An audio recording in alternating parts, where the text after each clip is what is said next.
Assalamualaikum warahmatullahi wabarakatuh. Perkenalkan, nama saya Desi Wulandari dari Sekolah Vokasi D3 Kebidanan Universitas Islam Lamongan. Saya di sini akan menjelaskan materi tentang faktor yang mempengaruhi persalinan. Apa saja sih faktor-faktornya? Yuk disimak lebih lanjut. Jadi, faktor yang pertama yaitu jalan lahir.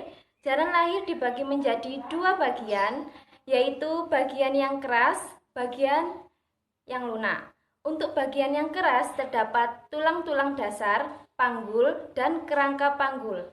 Dan untuk yang bagian lunak terdapat otot-otot panggul, uterus, dan perineum. Faktor yang kedua yaitu kekuatan atau dorongan, yang artinya tenaga yang mendorong anak keluar.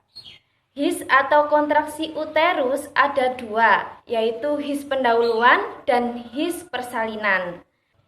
Yang pertama yaitu his pendahuluan atau his palsu, adalah peningkatan kontraksi Braxton Hicks yang sifatnya yaitu satu, nyeri.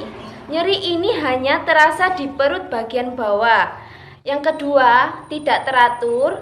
Yang ketiga, lamanya his pendek. Yang keempat, tidak bertambah kuat dengan majunya waktu. Yang kelima, kalau di bawah jalan tidak bertambah kuat, malahan sering berkurang. Yang keenam, tidak ada pengaruh pada pendataran atau pembukaan serviks. Yang kedua yaitu his persalinan adalah his yang datangnya berulang-ulang yang menimbulkan pembukaan pada serviks. Sifatnya yaitu satu, nyeri melingkar dari punggung memancar ke perut bagian depan. Yang kedua, teratur. Yang ketiga, makin lama makin pendek internalnya dan makin kuat intensitasnya. Yang keempat, kalau dibawa berjalan bertambah kuat. Yang kelima, mempunyai pengaruh pada pendataran dan pembukaan.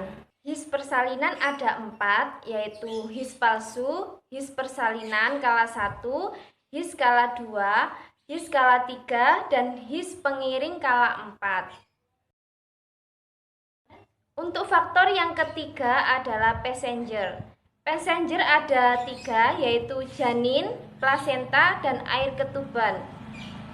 Yang pertama, bagian yang paling besar dan keras dari janin adalah kepala janin. Posisi dan besar kepala dapat mempengaruhi jalan persalinan. Yang kedua, untuk uri atau plasenta biasanya berbentuk bundar atau oval dengan ukuran diameter 15 sampai 20 cm. Tebalnya 2 sampai 3 cm. Berat 500 sampai 600 gram. Dan biasanya juga akan berbentuk lengkap pada kehamilan kira-kira 16 minggu. Yang ketiga yaitu air ketuban. Volume air ketuban pada kehamilan cukup bulan kira-kira 1000 sampai 1500 cc. Air ketuban berwarna putih keruh dan berbau anyir. Air ketuban berasal dari 1. Kencing janin atau fetal urine. Yang kedua, transudasi dari ibu. Yang ketiga, sekresi dari epitel amnion. Yang keempat, asal campuran atau mixed origin. Yang keempat yaitu psikologis, meliputi 1. Melibatkan psikologis ibu, emosi, dan persiapan intelektual. Yang kedua, pengalaman bayi sebelumnya. Yang ketiga, kebiasaan adat. Yang keempat, dukungan dari orang terdekat pada kehidupan ibu.